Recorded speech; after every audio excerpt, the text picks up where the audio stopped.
So Arkansas, comes in having won 3 out of the last 2 in league play, and really could have won all 5.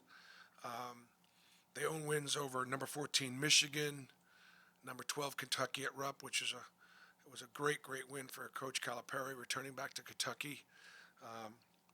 Arkansas is talented enough and good enough to beat anybody in our league, and they've obviously proven it.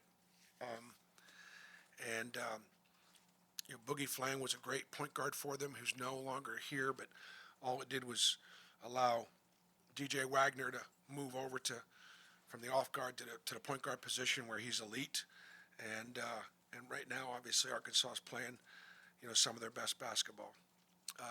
Thiero is a kid that came in here last year for Kentucky and was physically dominant on the front line, and Janelle Davis was a kid that transferred from Florida Atlantic that played in the Final Four a couple years ago, and he was their best player. And so this is a very talented team that's playing well right now that obviously needs something a little more to make sure that they're in the big dance. And so our guys understand that Arkansas understands the prize that is on these 40 minutes, and what a win for them would do, just basically probably take them from being where they are last 4 in, first 4 out, or wherever that, and put them in the tournament. So it's obviously a lot on the line, and we're trying to play to continue to be in a position to win a championship. Maybe I was going to ask you, do you have to do anything specific? You got such a mature team. Do you just sort of let them be them in terms of coming down from Alabama and facing a hungry team, or is there something specific that you feel like you need to get across to them to get them focused? Well, I mean, one of the things we just really honest with them. And after the win at Alabama, I wanted the guys to go back to campus. We knew they were going to be the Toombs corners will have been rolled. We'd get back in time in order for those guys to kind of go out a little bit, enjoy the victory. I thought most of the guys were on campus on Sunday at the baseball game, at the women's basketball game, and just letting the fans kind of love on them, and they were loving on them. But in the Alabama press conference, Janai Broom talked about Arkansas. We talked about Arkansas Saturday night, right after the game, and so they understand. They understand. Look, they understand who Arkansas personnel is. They understand a bunch of those guys at Arkansas were big names in the portal that could have gone anywhere, and they went to play for Cal at Arkansas. They truly understand that, and they understand how talented they are, and they play great defense, and they play really hard, and offensively, the stuff they run really matches their personnel. Bruce, Arkansas started 0-5 in the league, and like you said, they've been hot since. Can you notice anything that switched for them? Anything that you saw that kind of flipped there? Well, I think I just said with Boogie Fland out, all of a sudden Wagner gets to his best position.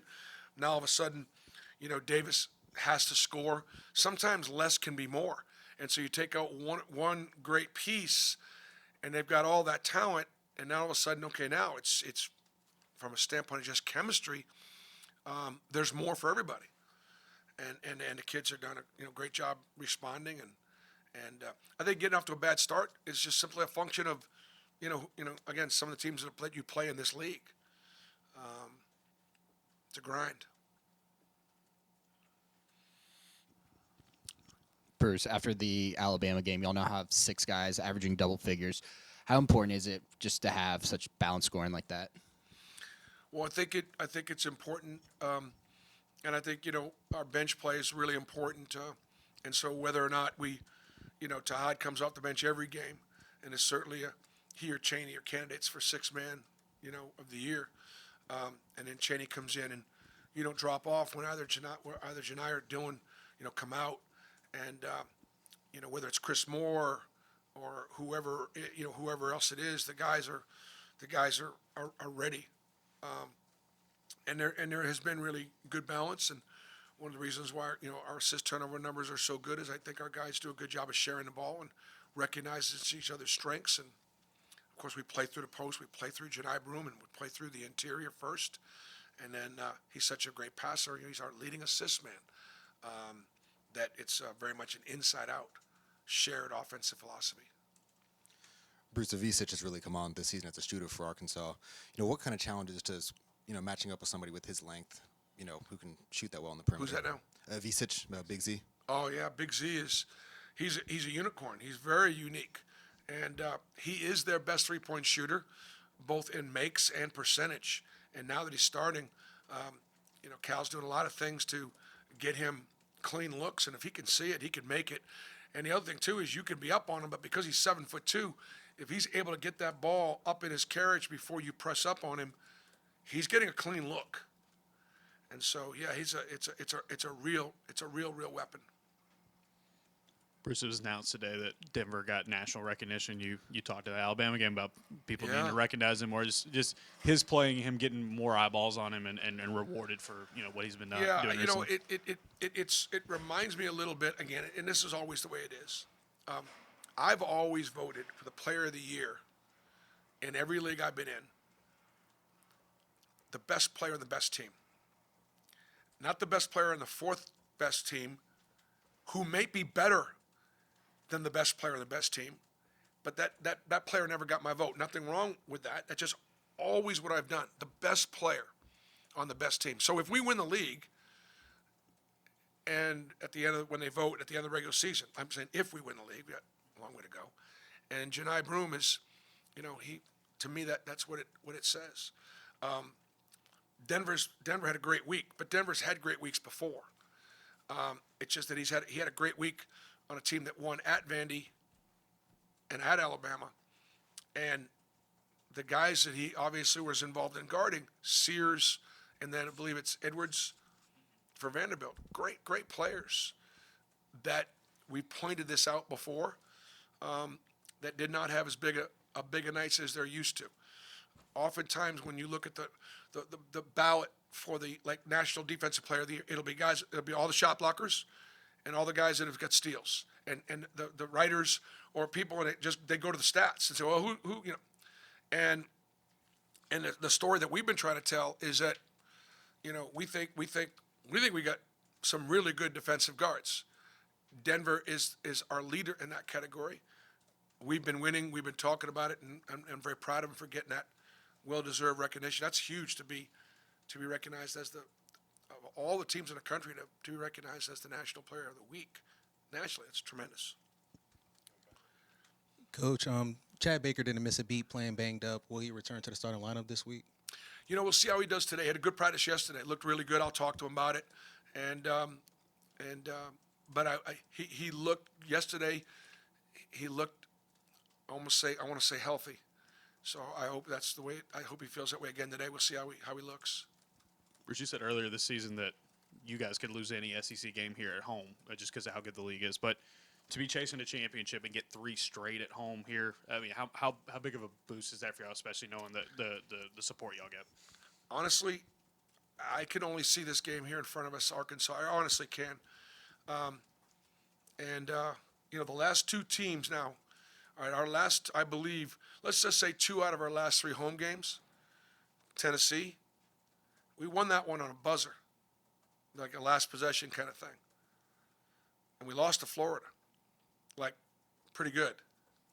So don't look ahead and don't take anything for granted. I'm just telling you, it's not a good idea. Coach, in the games leading up to the Alabama game, you said that your team might not have been playing like the number 1 team in the country, and that changed during the Alabama game. How do you make sure that the team maintains that competitive edge and plays like the number 1 team down the stretch of what's been a really grueling schedule? The point I was trying to make to my guys was not only the way we played or the way we prepared, the way we acted, the way we behaved, the way we honored the game with how we took care of the ball. Teams that are thought to be one of the best teams in the country needs to take care of the ball. They got 18 points off of turnovers last year. I don't think they got that many this year. That was important because Alabama can heat you up a little bit and bother you defensively, and our guys handled that. And so,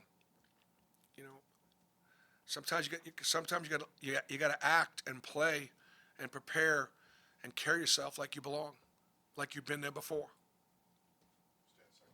Coach, Auburn's had many great players in its history. Excuse me. With how he's played these last 2 seasons, where would you rank Janai Broom amongst the greatest players in Auburn's history, like Charles Barkley and Chuck Person? Yeah, well, that's all to be determined, and you really aren't going to be able to write that chapter until the last chapter of his book's written, and that's to be determined. He's clearly, if this team can continue to have the success that we've had, then he absolutely has a chance to go down as one of our all-time great players.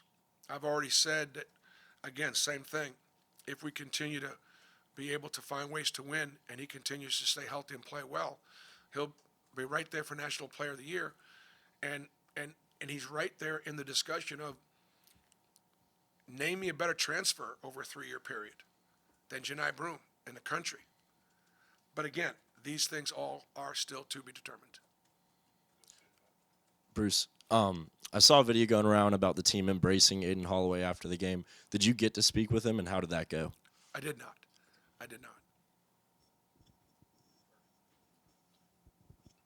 Other than just congratulating him in the line. I want to ask you about Tahad. Just that game gets tight there in the second half. They make that comeback, and y'all get the ball in his hands and let him go to work. We've seen this throughout the year, but for a freshman to do that in that moment, just how special is that for a guy like him? Well, I mean, we felt like we could mix in some transition. Chaney Johnson had a couple of rim runs that were big. And, Tahad's shot was in a fast break situation. Early in the game, Janai Broom had a transition fast break situation. So we had 4 or 5 big buckets in transition. When you're playing a good team like Alabama, that might have been the best shot we could have gotten. Now, Chaney Johnson was down there on the block. We didn't have great rebounding position, but we had a guy down there. And we want our guys to feel like in that situation, you're clean, shoot it. About a month ago, you kind of said that you thought Chaney Johnson was going to start popping threes more and more, and against Alabama, he went 2 of 4 from deep. Have you kind of seen that more from him? Well, that's not really fair. You can't really give me a lot of credit because, I help design the offense and help call the plays. So, the fact that he was going to shoot a few more, I might have had some inside information on that.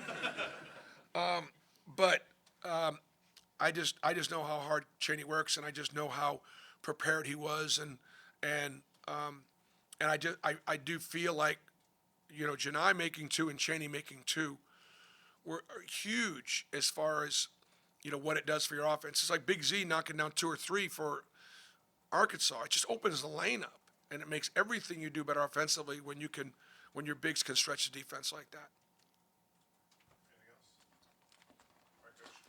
Thanks, guys. I apologize again for being late.